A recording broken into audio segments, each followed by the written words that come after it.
Hello, everyone. I'm Paris Fox, and I'd like to welcome you to 12 O'Clock High, a podcast on business leadership with Tom Fox, hosted by Richard Lummis. Hello, and welcome to another episode of 12 O'Clock High, a podcast about leadership. It's Richard Lummis. I'm here with Tom Fox for another discussion on how to improve our leadership skills. We believe leadership is a skill which can be improved with study of both good and bad practices. We try to draw interesting examples from many sources, including history, fiction, film, and business writing. Welcome back, Tom. Thank you, Richard. Today, we continue our series of podcasts discussing economic disasters, financial panics, and market bubbles. A quick reminder, the inspiration for our discussions was one of the Great Courses series of lectures, Crashes and Crisis, Lessons from a History of Financial Disasters by Professor Connel Fullenkamp of Duke University.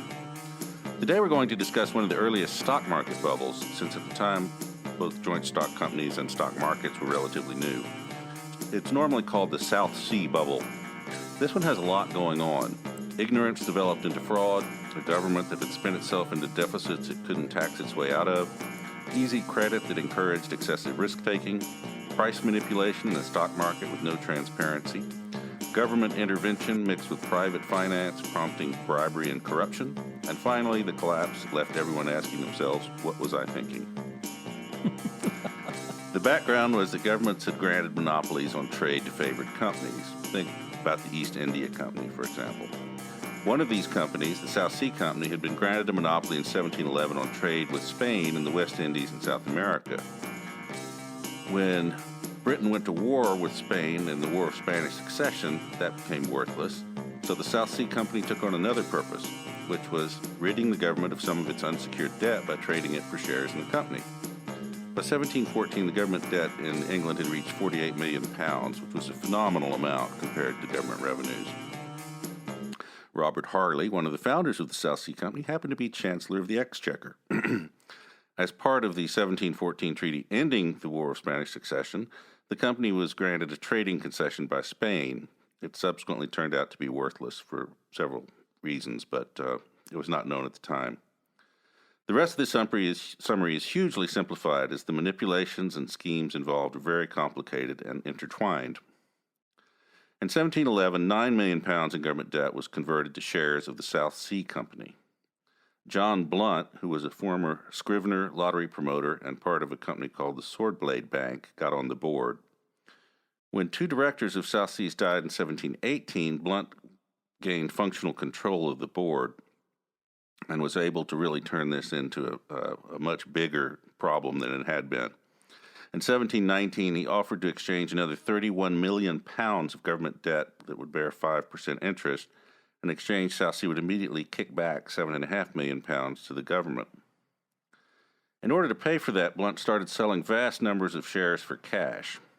He'd paid about £1 million in bribes in the form of stock to government officials and members of Parliament. It's important to note that until fairly recently, when a company issued stock, it wasn't a matter of public record how much stock it had issued. So sometimes the records in this case get a little vague on how much stock was issued in each of the issuances. Each issue was on easier credit terms with less money down and longer to pay for the stock. In January 1720, shares sold for £128. By June 24th, they'd managed to hit £1,050 per share. They started to get worried because a bunch of other companies were floating shares into the market, so Parliament passed a Bubble Act, which would limit public flotation of new companies in an attempt to cut competition for the South Sea Company. This shattered confidence in the market, and by December 1720, the price was back to £128. Unlike in recent cases, some of the people responsible were thrown in the tower, tried, and stripped of their ill-gotten gains. They were able to use the threat of revealing who they had bribed to avoid prison. Some people, of course, were simply too politically connected to punish at all. Tom, where would you like to begin today's discussion? So, Richard, a couple of different places. First of all, from Professor Fullenkamp, he identified three general points. First, when governments become too involved in any asset market, there's bound to be danger. People interpret the government presence as a sign that the asset can't lose, so they're willing to overpay for it. Second, similar to the secondly, and similar to the tulip bubble which preceded it, it was made possible by easy credit. if you recall from an earlier podcast, you had to put down 2.5% to buy futures in tulips. Well, here you articulated the kind of sliding scale on the subscriptions of the amount you had to put down. I believe under the first subscription, it was 20%, and then it went to, the second subscription then went down to 10%. And so people, once again, really had no skin in the game. But here we introduce, Fullenkamp introduces a point that we did not see in the tulip bubble, which was market manipulation. You did correctly note Robert Haley, the founder of South Sea Company, was also the chancellor of the Exchequer. It seemed to be a pretty clear conflict of interest there as well. But market manipulation can and does play a role, and market manipulation can be difficult to detect, however, until after a bubble bursts.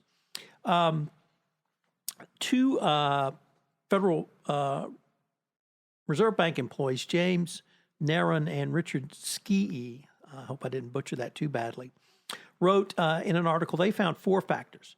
And they started here with insider trading. And that leads to the next point because it was picking up the British national debt. Point 2, bribes were paid to approve the deal. Here we also had anti-competitive laws that rivals were banned as South Sea Company was able to persuade Parliament to pass the Bubble Act, which unfortunately then turned on them.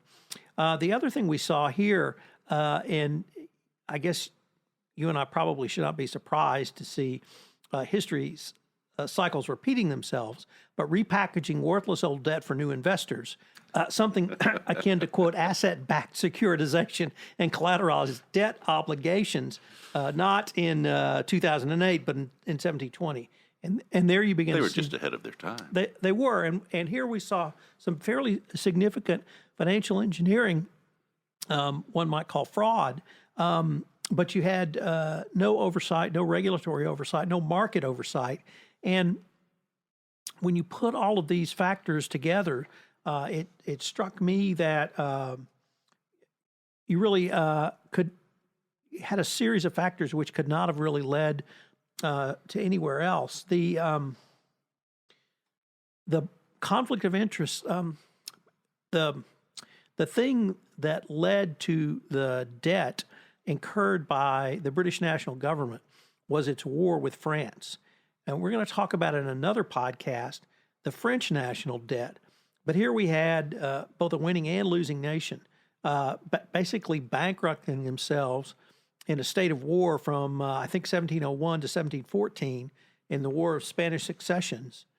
And the English national debt had spiraled completely out of control.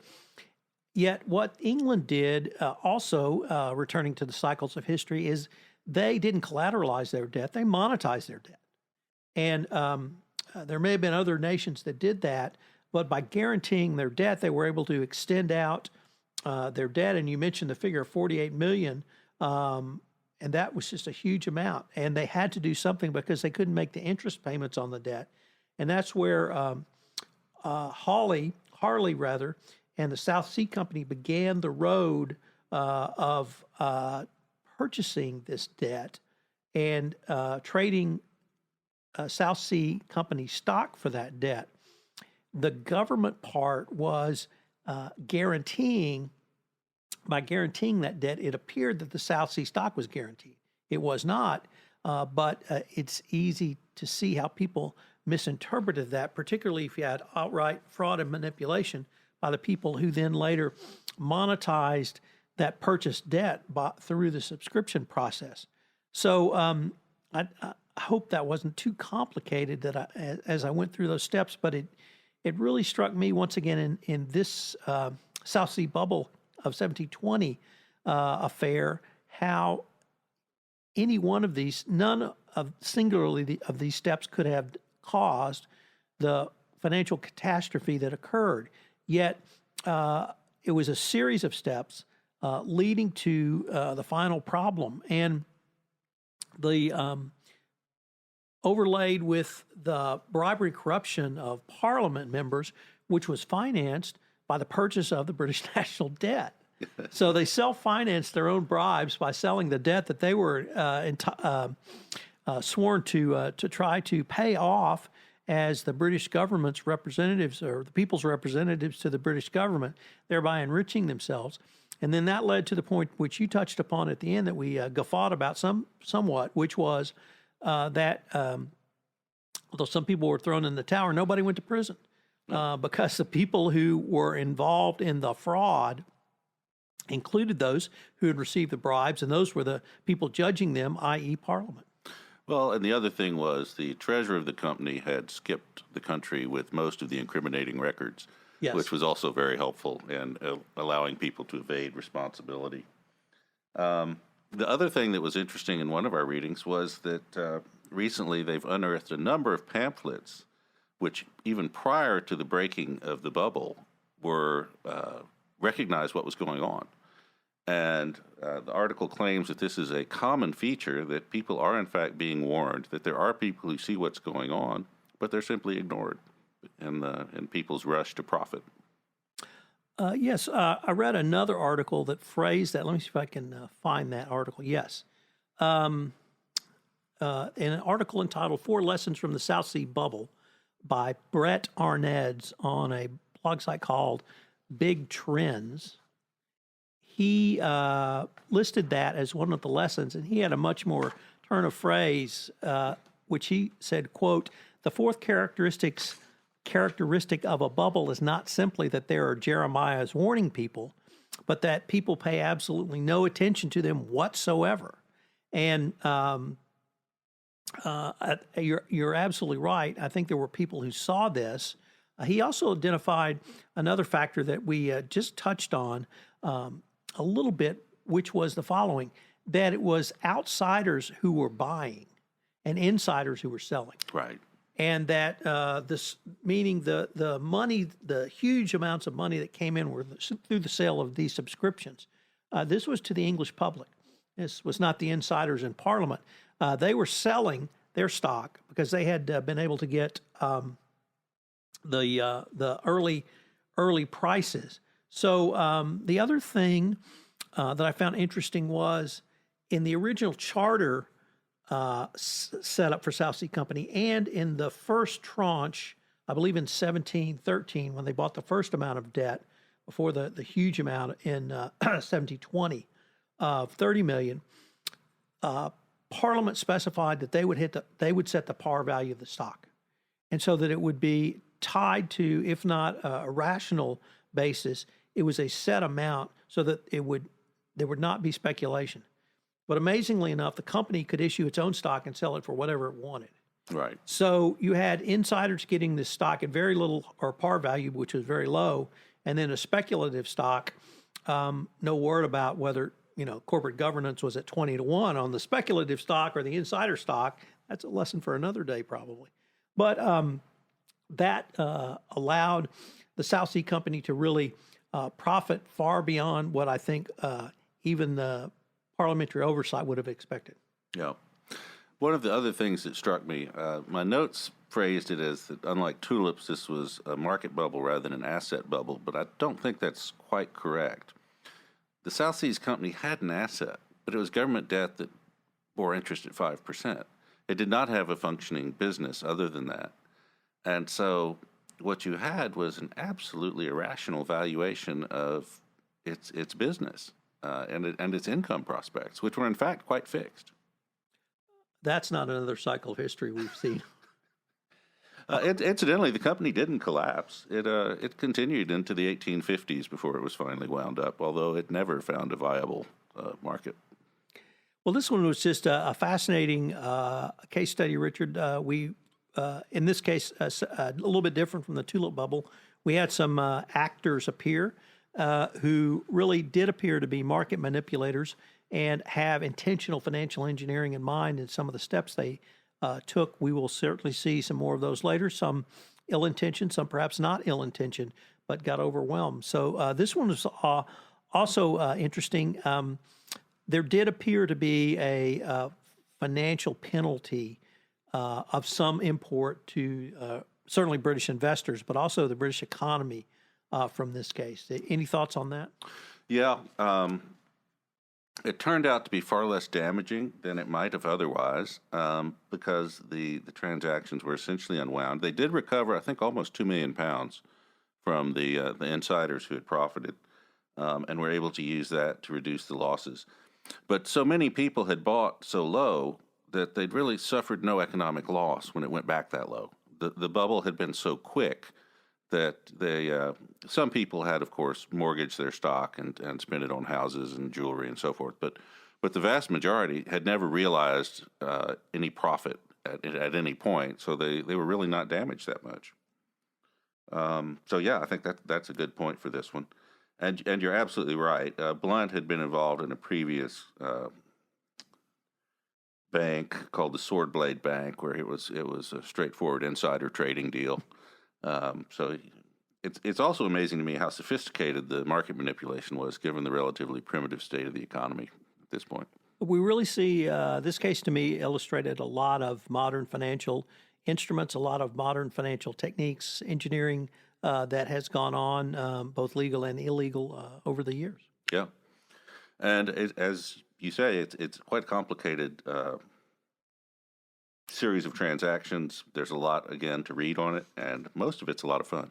So until next time, this is Richard Lummis and Tom Fox with 12 O'Clock High. We hope you'll listen in later. This is Paris Fox again. We hope you enjoyed this episode of 12 O'Clock High, a podcast on business leadership with Tom Fox. If you enjoyed the show, please go to iTunes and rate the podcast. Thank you for listening.